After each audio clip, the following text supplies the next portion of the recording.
Hello, everybody. Welcome into the NBA front office show. We were out for a few days there. I was traveling, schedules didn't line up. And now, though, we've got plenty to talk about. So, welcome back to the show.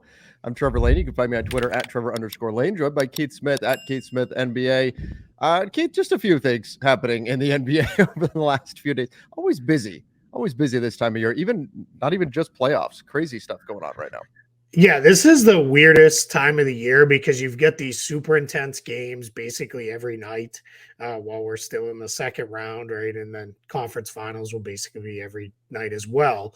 And then you get to the finals and it's like they play a game, take approximately a week and a half off, and play another game. And then it's like 7 days more off. And it just feels like the finals stretch forever. But while we're super busy in the playoffs, you're getting like coaches fired and GM moves and players are picking up options. And we're starting to get news on what teams are looking at, which free agents and all sorts of stuff going on. We've got the draft lottery coming on. I mean, there's just a million things going on. It does make me thankful, however, that the CBA was finalized a couple weeks ago, because imagine that, like, just being thrown in on top of this as well. So, we'll take the silver linings where we can get them. Absolutely. Absolutely. Yeah. I guess kind of a bizarre scene with the Suns and the Nuggets. Let's start there. Matt Ishbia against Nikola Jokic. What did you make of all of that? And how much selling did Matt Ishbia do on that little, I don't know if we want to call that a forearm, a bump, a shove, whatever term you want to use. The chicken wing. There you go. Maybe that's the best way. Maybe that's the best way to describe it. What did you think of that whole strange situation? So it was funny. I was not really paying attention when that happened. I was doing something else. And then all of a sudden I heard all the commotion on the broadcast. So I looked up and I was like, what's going on here? And when I saw the replays, I was like, you catch different angles of it and stuff. And I was like, oh, well, that was really nothing. And I was like, oh, maybe he did knock him back pretty good. And then you see the real angle where I'm like, okay, so Matt Ishbia, I don't know a whole lot about his playing experience at Michigan State, but like, was he like the Marcus Smart of the Spartans? Like, you bump me and I go a mile away, as I get bumped. Maybe that's what it was. But yeah, it was my main thing is I don't care if you're the owner of the team, don't touch players. Right. Don't, if you're sitting courtside, don't touch players. You have no reason to be grabbing the ball. Like, there was no reason for the whole thing. I liked his whole Twitter thing where he was like, I hope nobody gets suspended from this. We don't want that. That's fine. But the only one who maybe should be told you're not allowed to sit down there is you. Right. Like there's no reason for him to even touch Jokic. Like that was just stupid. So yeah, it's one of those things where it gave a bunch of people a bunch of stuff to talk about today, and and they did. So, but yeah, overall, I think just don't get involved. Just sit there and watch the game and give the ball back. Yeah, just give the ball. I wonder how much of that was playing to the home crowd, though. Oh, there's know what I mean? Yeah. Like that had to be. Well, I like Devin Booker comment of he got us a point, so like we'll take it. Like, all right, but I mean, yeah, it was just overall just kind of dumb, and I mean, maybe Jokic should have known better, but Jokic does this all the time. He is constantly like, "Get me the ball, I want to get it right back to play and go," and so yeah, just silly on all sides, I guess. I would be surprised if there was a suspension. Yeah, I don't think there will be. I bet nothing comes either way, and they just move on. Like that's probably what should happen here. Mm-hmm. Yep, absolutely. All right, we do need to talk about this. Mike Budenholzer fired by the Milwaukee Bucks. They're going to be moving on from him. Was this? I mean, obviously not a great look when you are the 1 seed and you fall to the 8 seed in the playoffs. That doesn't help the situation. But to me, I think that this is just.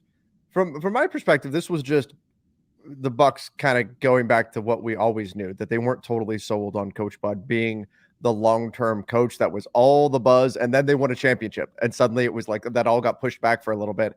But then as soon as something negative came up, we went right back to this place, and they moved on. I think this is probably winning that championship just extended his stay by a couple of years, but this just confirms that I don't think they saw him as this is our guy for the foreseeable future moving forward. And now they're going to look elsewhere.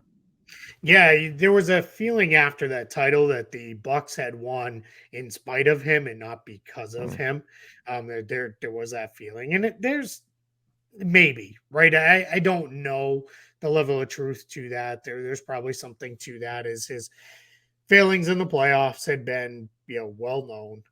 It doesn't really change the style of play. Doesn't make a lot of adjustments. Doesn't do a lot of different stuff from what his teams kind of always do in the regular season. I tend to think of Mike Budenholzer a little bit as a far like a more successful version of Steve Clifford, in mm, that he's a very good floor raiser, but he's probably not going to push your ceiling up at all.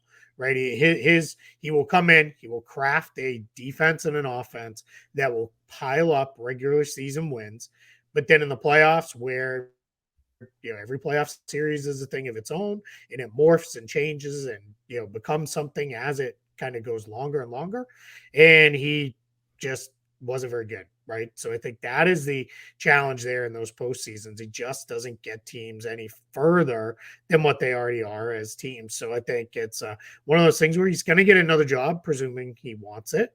I mm-hmm. don't know if it'll be this year. Maybe he takes a year off, but he'll get another job. He'll probably make that team pretty good in the regular season, and then we'll probably have these exact same conversations. And I think for Milwaukee, even when unless you're winning at a really an unsustainable clip, meaning title wise is or finals appearance wise, and you're in the mix. This is going to happen every coach. Like that's just how it works in the NBA. You can't It's very much a what have you done for me lately league with Mm-hmm. players and coaches, and a lot of the coaches feel right, wrong, or indifferent that hey, I can you can only coach the same guys for so many years, like, and then your Yeah. voice no longer has the same effect in the locker room and those kind of things. And that's why you see sometimes guys step away or they take front office jobs or whatever. So this is probably one where you're exactly right. Winning the title got him a little bit of a reprieve, and now we're 2 years without a title and 2 years of the same kind of grumbling about early playoff exits, and here we are where everybody's moving on. And I think this is, the Bucks are a team that's going to be fascinating to watch moving forward because they could be a team that's impacted by the new CBA and the super tax coming in. They have some very difficult decisions to make. I mean, look at what's going on with Brooke Lopez, Chris Middleton. This team could look very different as soon as next year. And I mean, I don't want to say Giannis is a flight risk or anything like that, but he does have a player option in 2025. So Yep. there is going to be some pressure in Milwaukee to get the next era going very quickly, even if there isn't. I don't know if there's going to be, but maybe there's a bridge from this current iteration of the Bucks into another very, very good team that could be coming.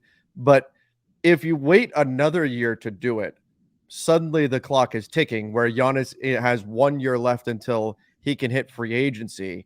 And then you really don't have a lot of time to put all the pieces together and figure out what everything is going to look like as you're bringing a new coach. So I think this does give them a little bit of a bigger window to transition into whatever this next era of the Bucks is going to look like. And again, the decisions they're going to have to make in regards to Middleton, Brooke Lopez, some other players that are on their roster, all of this is going to be tied together in what's going to be a really, really big offseason for Milwaukee. Yeah, you're absolutely right. I mean, even if let's say they bring back all the core pieces player Mm-hmm. wise, you've got to add depth. You've got to add better functional depth the rest of the way, because at this point in their careers, Chris Middleton's going to probably miss 20, 25 games every season. Drew Holiday's probably going to miss a handful of games. Brooke Lopez, he stayed mostly healthy, but he'll Yeah. probably miss, somewhere between 15, 20 games. Same with He's Giannis. It's just kind 35. of, yeah, yeah. So Lopez is 35. Middleton, I believe, is 32. Drew Holiday is going to be 33 in about a month. So your whole core is really starting to age here. And that's where not only the super tax issues and, having less team building tools and all those sort of Mm-hmm. things, those definitely come into play. And you're spot on with that. And we're probably going to do a whole show when we do our offseason preview about teams that are, it's not just about this summer, right? It's about we got to make some kind of 3-4 year Yeah. decisions here in this summer's window and next summer. But also with the Bucks, it's just age related, right? Like you have to start looking at some of these guys and be like, all right, do we really want to throw, 35, 40 million a year at Chris Middleton, knowing, the injury issues and some of these things keep popping back up with him? It's going to be fascinating. And yeah, now you throw in on top of that, we got to find the right coach, right? Because Mhm. as long as you have Giannis, everybody's expecting like we should be in title contention, right? There's not going to be any lowering of expectations for this team just because the coach change and maybe they lose a player. It's going to be you still have maybe the best player in the world right now. Like we need to be trying to win a championship. Absolutely, absolutely, and that's where the pressure is going to be on them to whatever kind of pivot, big or small, right? I mean, you could Mhm. see massive changes. You could see them say, "Well, let's just keep this group together for another year, however long we can, and do some more stuff on the margins." Whatever they do, there's going to be changes, and there's going to be pressure to whatever those changes are to get them right. They have to Yeah. get these right as they, ideally want to stay at or near the top of the Eastern Conference. But speaking This of head, is yeah, go ahead. sorry, just one last thing on them, just because it's on my mind. If there's a sense of you're gonna lose Chris Middleton anyway, I would be doing what I could if it makes sense to turn that into a sign and trade, Hmm. so that you could turn that into a way to get another player or player or two, or just a giant trade exception, whatever it is, to try to balance that out, to try to get in a sense fill that salary slot, because you're in trouble otherwise. That doesn't mean you gotta, Byron Middleton gets $35 million. You need to go get another $35 million player, but bring in a $20 million player, or Hmm. two guys who make 15 or something, and be a little bit more balanced out. I think you'd be in better shape that way. Yeah. Yeah, absolutely. All right, another team that is looking for a head coach, that is the Detroit Pistons, and they have narrowed down their candidates to three. Kevin Ollie, Jerron Collins, and Charles Lee are the Yep. three potential or the Speaking of the three Bucks, finalists. What's that? yep. Yeah, The th- speaking of the Bucks, right? Charles Lee, yes. Bucks assistant coach. Yeah. Yep. Yep. So there's your three finalists for the Pistons. Do you have one that's a favorite? Keith, Kevin Ollie jumps out. Like, it wasn't that long ago that like Kevin Ollie was the guy that every Yep. NBA team wanted to get. It felt like he was a surefire NBA head coach. It was just a matter of time. Didn't happen. Is this his jump to the NBA? Is that happening now, or is it one of these other guys? What do you think is going to happen here? Yeah, I think it's interesting because these are all, in terms of coaching, these are young guys, Yeah. right? Like it's, I don't want anybody to think, I'm saying that they're kids by any means, but they are younger, up and coming assistants. It was crazy. I was looking at it today. Like some of these guys, like Kevin Ollie played for 14 years in the NBA. Talk about like a journeyman guard who just Right. hung around forever. And now he's been like doing the coaching thing for a number of years too. I think he may be the guy just because he's worked with kids very recently at the NCAA level, at the overtime elite level. In this Detroit Pistons roster, even if they did keep a couple of the vets like Bogdanovich and Burks, they're Hmm. still going to be an extremely young roster, right? They're going to add another top pick to a core group of Cunningham, Ivy, Jalen Duren, James Wiseman, if we want to throw him in the mix there, too. So that's going to be a team that is still leans far younger than they do otherwise. So I think it could be Ollie, but Jaron Collins has really been a hot name more this year than prior years. And Charles Lee kind of going that Ime Udoka, Darvin Ham path Hmm. of interview a lot of times, and then maybe eventually he's going to finally break through. So I'm curious. If this does tell me that the Pistons, though, these three names, as opposed to hey, well, Nick Nurse is out Veterans. there now, Mike Budenholzer, it's probably a little bit more of, hey, we're still in a development period. Like they're going to try, I think, to win next season and be a better team. But I think it's very clear of, hey, we're okay to go with a younger coach and try to keep building this thing up. Which is interesting because this is the club that was saying, we don't want to, we're not in tank mode. We're going to Sure. be trying to make the playoffs this year. We're not trading Bogdanovich because we want to win games right now and all of this stuff. And now you see when action is being required of them, that's not quite the route that they're going here. It's not like they're investing in a veteran head coach to try to win right now. Now, maybe the thought is, hey, let's get a coach that will grow alongside the team. And I don't think that's a Mhm. faulty premise. I just think it's interesting that for a team that's been saying, hey, we want to win right now, to go with potentially a coach whose probably best attribute may wind up being player development.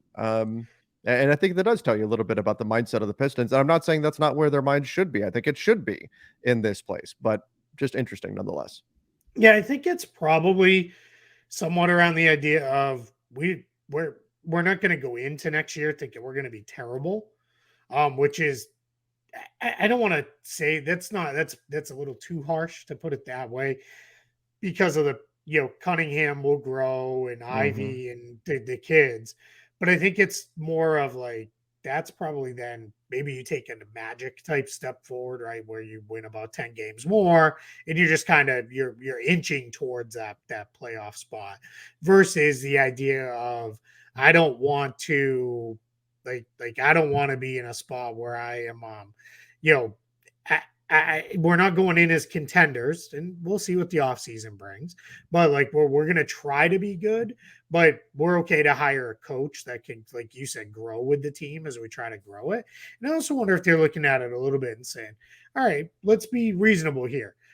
What if the Raptors take a slight step back? What if the Bulls do? What if the Heat, Hawks, Nets? Like, what are they all going to be next season? And that group, they'll probably at least a team or two of those will be really good. But where are we going? And then I think what you look at if you're the other teams there, you start to feel like, okay, well, we're gonna kind of push it forward into all right, we can be as good as Orlando, as good as Mm-hmm. Washington, as good as maybe Indiana. Um, I don't know that they will be, but I think that's what you're thinking is we maybe a couple teams slide back, we improve enough, we can be in that mix. And maybe they're like the Magic where you're in the play-in mix until the end of March, and then you can kind of bow out of it, get one more pick, and then really it's probably time to start thinking about pushing forward and winning. So one of the things that that we need to get into here, and I'm in agreement with everything that you're saying there on the Pistons, but uh, this strikes me as eerily familiar. Arturas Karnisovas extended with the Bulls very quietly. Isn't this funny when teams do this where they give an extension to front office personnel and they do it without any kind of real fanfare? They keep it under wraps. And just of course, I Do you I know think about anything about this? just a Jeez. little bit, just a little. The Lakers extending Rob Pelinka's contract right after, like a week after firing Frank Vogel for a terrible season, and the next thing you know, Rob's got a contract extension that we don't find out about until like 4 months later. I'm not saying this is the same situation, but just interesting that it was done quietly. But nonetheless, Arturas Karnisovas gets a contract extension with the Chicago Bulls, who had a disappointing season, and we'll see where ultimately this team goes, but clearly they still believe in him and what he can do for their front office. Yeah, and this is a team that did this same thing with Billy Donovan too as the coach earlier this year. They kind of just sort of came out that oh yeah, Billy's been extended and we're going forward. So to me, this says almost if nothing else, it maybe is just an organizational decision of hey, nobody really needs to know these things. I think Mhm. that's a little silly. I think people do need to know these things. Like I think they're of value, to know at least like okay, this guy's leading the team or these pair of guys are going to lead the team for the next 3-4 years, whatever it may be. And I think it's funny because a year ago we're all talking about man the Bulls if they hadn't had their season wrecked by injuries they were playing so great and Mhm. this team's really not that bad and maybe they are better than what we thought and all these things. And now here a year later we're kind of like this Bulls team kind of stinks and they should have traded guys and maybe they're past their expiration date and now you find out Karnisovas is going to be there leading things going forward. And I feel like it's one of those things where, all right, how do we, reconcile this, right? And it's, the truth is probably somewhere in the middle, right? They're probably not as just bad luck team as they were, seemed like 2 years ago. Yeah. And they're probably not as like, boy, this team stinks and they're awful as it seems like this year. So it's probably somewhere in the middle. And it's, yeah, give him a chance to kind of rework this and see what he can do. I mean, for him, it's, now the kind of enviable task of what do you do with Lonzo Ball? Like that's just sitting there as kind of an albatross contract a little bit. Do you move DeRozan before he hits free agency, and that becomes a whole thing. With that when he's still probably in my mind clearly the team's best player, and they've got Kobe White and Ayo Dosunmu, two guys who played a lot at the guard position, are both free agents. So Nikola Vucevic, obviously a free Yeah. agent. So a lot of work to be done for that Bulls team. And if nothing else, at least I don't think he's been so bad they have to say, get him out of there. Like you can't even have him making the decisions anymore. So I think this is more of a, hey, let's give him a chance to kind of rework this again on the fly and see what we can become going into next season. And we did just get some breaking news officially. No suspension for Nikola Jokic for Game 5. So As that should just came out. be. Yep, yeah, Yeah. as expected. From Woj You, tweeted that. So. I do wonder, just going back, and again, this is what we expected to happen with Jokic, and probably the way it should go. But to go back to the Bulls, I think I do wonder how much of a contract extension, and there's even talk about a new contract coming for him. How much of this is, hey, we know we're heading into a period of instability, right? Where we're going to have to make some decisions, some difficult decisions. What do you do with Lonzo Ball? What do you do Mhm. in terms of Vucevic? What do you do with some of these guys that are up for new deals? Do you try to revamp the roster? What do you do? I mean, are you sold on Zach LaVine being on your team long term? Do you start listening to offers for him? What do you do with DeMar DeRozan? I mean, there's a lot up in the air for this team. Do you say, hey, we know we have instability on the roster. Let's counter that with some stability in the decision makers in the front office so that we can create a united vision here moving forward and go all in on that path. I think there's something to that because if you have a lot of instability in the front office, coupled with instability on the court because of these difficult decisions that you have to make, that can lead to chaos. And so I think that's maybe part of the thought process here. Yeah, I have to wonder if like you go into this approach of, maybe someday, maybe Trevor, you and I will win the giant Powerball and we'll own NBA teams. But outside of that, is your decision making process as the owner, right? Because that's who really decides who the Sure. Whatever we want to call these guys, president, VP, basketball operations. I just like the term general manager just because we get so used to it. Now it had to be replaced with, these 87 versions of titles that make no sense. That all But mean general manager. yeah, exactly. Yeah, or maybe I'll just go to head decision maker, right? But it's yeah, right. The HDM, Chief coin flipper. yeah, there it is. But I really, as I look at it, I really think with that decision is, unless you're sold that they are not the right guy, like, which is where I think Washington kind of got to with Tommy Shepard, Yeah.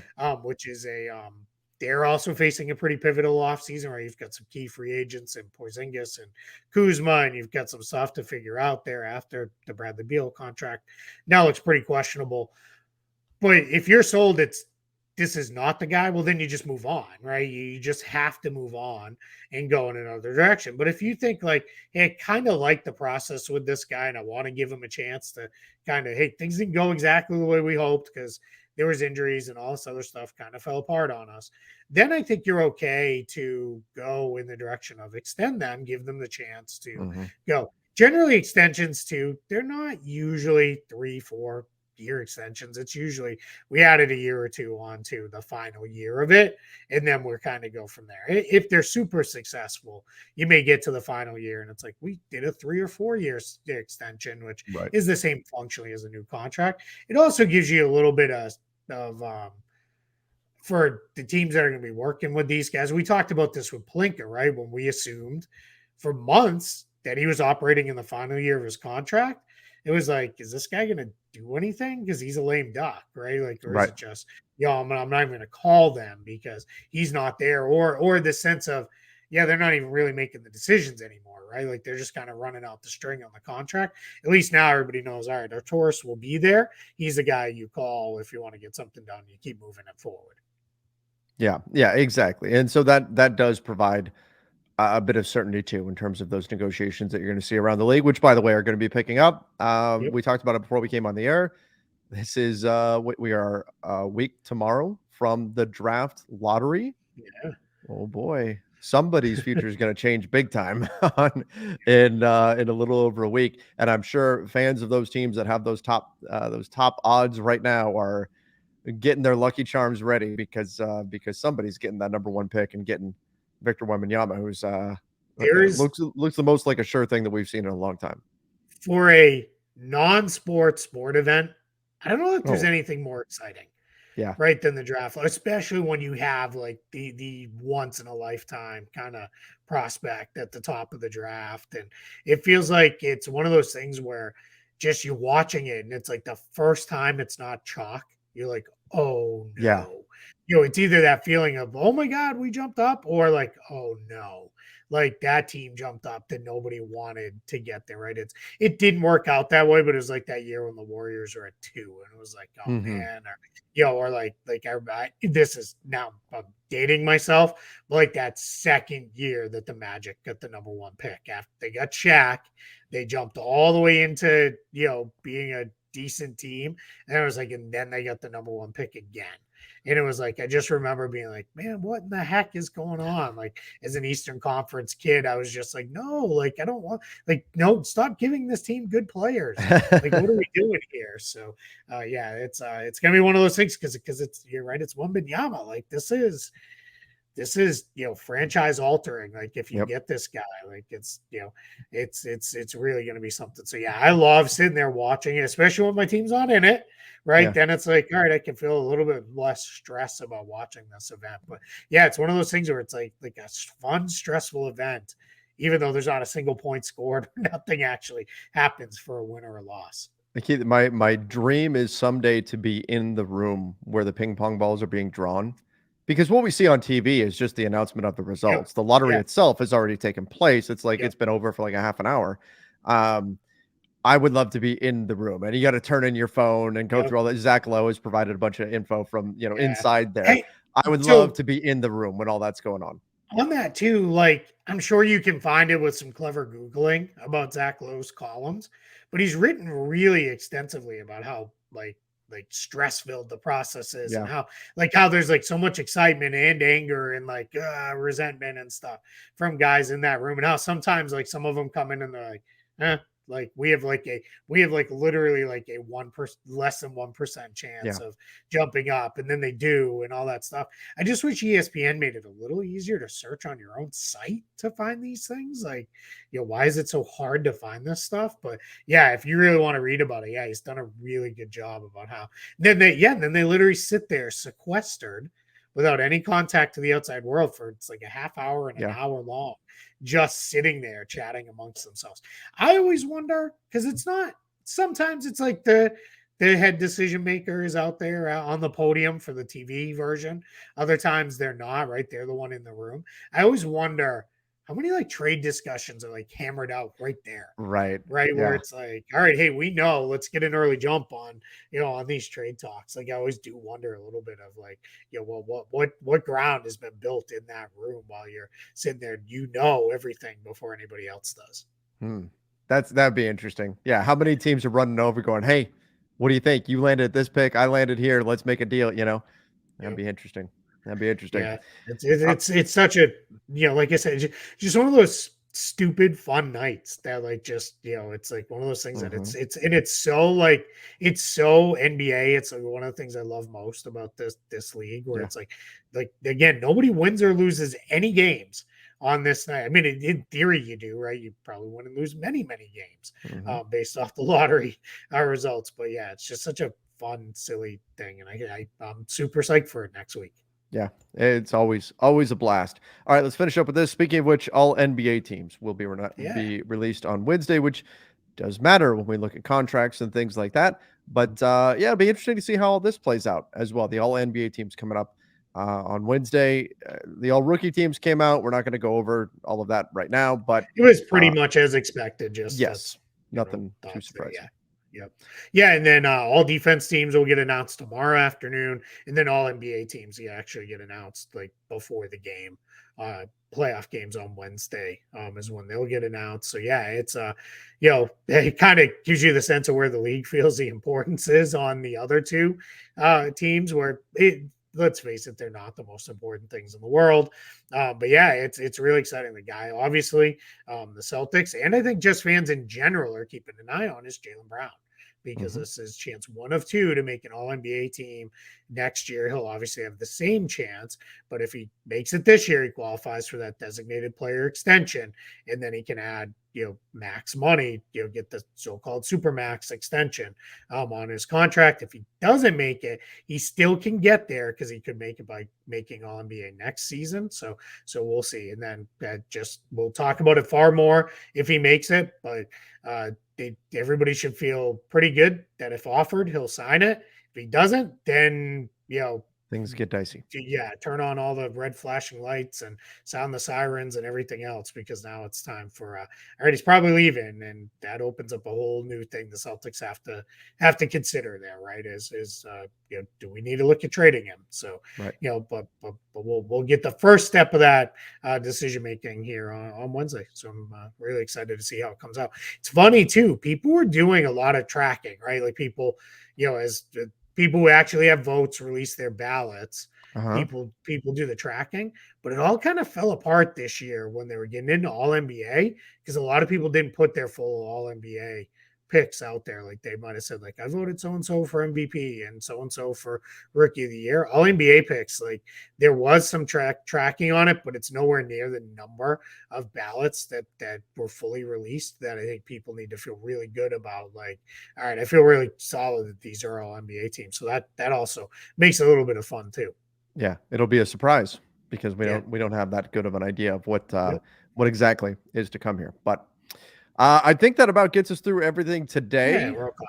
Yeah, but thank you everybody for joining us. Make sure you do subscribe to the NBA Front Office Show if you're not doing so already over here on the YouTube channel. And of course, don't forget to follow us on Apple Podcasts, Spotify, wherever it is you listen to podcasts. Till next time, everybody. See ya and stay safe.